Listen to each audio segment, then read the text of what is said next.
자, 이준석 대표는 어제 사퇴 기자회견에서요. 윤석열 후보 측 핵심 관계자, 줄여서 요즘 윤핵관이라고 많이들 이야기를 하죠. 이른바 이 윤핵관을 다시 한번 언급하면서 강한 불만을 표시했습니다.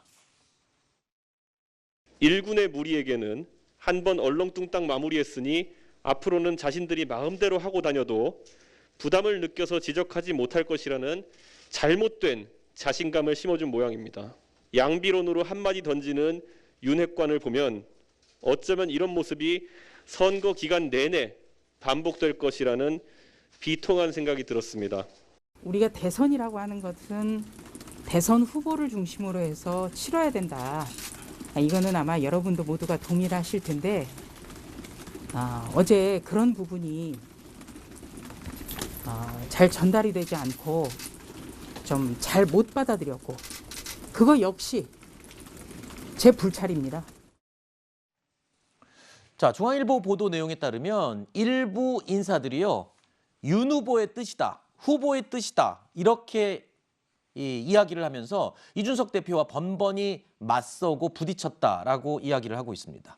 자, 이 윤핵관, 윤석열 후보 핵심 관계자, 이 윤핵관이라는 세력 실제로 그 내부에 있습니까? 지금 뭐 선대위에 공보 특보를 하고 계시니까 좀 솔직하게 얘기를 해주십시오. 윤핵관 있습니까?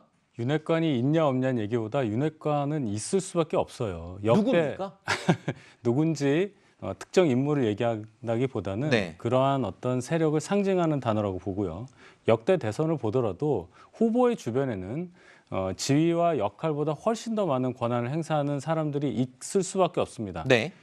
9년 전 박근혜 대통령 당선 당시의 상황을 보더라도 그때 후보 비서실장 최경환 의원이 사퇴를 했고요, 중간에. 네. 또 그 주변에 있던 보좌진에 대한 사퇴 요구가 있었어요. 10월 달에 이미 이런 것들이 있었기 때문에 지금 나오는 얘기들이 그렇게 새로운 건 아니다. 다만 그것을 조율할 수 있는 그런 기능을 하는 그런 조직이 없다. 그 부분에 대해서는 저희가 아쉬움이 있고 네.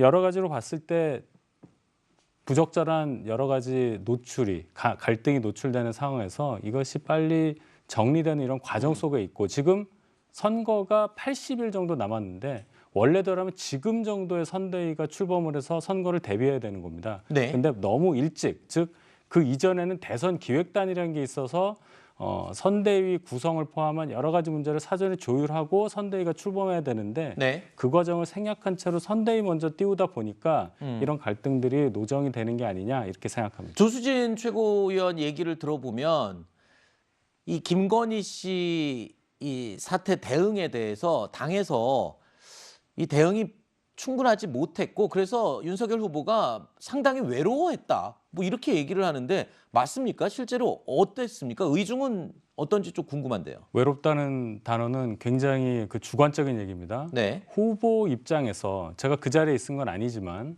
김건희 대표 관련한 의혹이 사그러들지 않기 때문에 답답함을 토로할 수는 있었다고 봅니다. 네, 네. 그런데 그것을 외롭다, 뭔가 당에 불만이 있다는 식으로 해석을 한 다음에 그것을 당 공식회의에서 언급한 그 조수진 의원의 그 발언은 대단히 부적절해요. 만약에 그 얘기를 하는 자리에 조수진 의원이 있었다면 네. 조수진 의원은 그 자리에서 그렇지 않다. 네. 당에서 충분히 대응하고 있고 노력을 하고 있다. 이런 식으로 후보의 마음을 다독여 했음에도 불구하고 그걸 그대로 가져다가 갈등을 더 크게 키운 측면이 훨씬 많습니다. 네.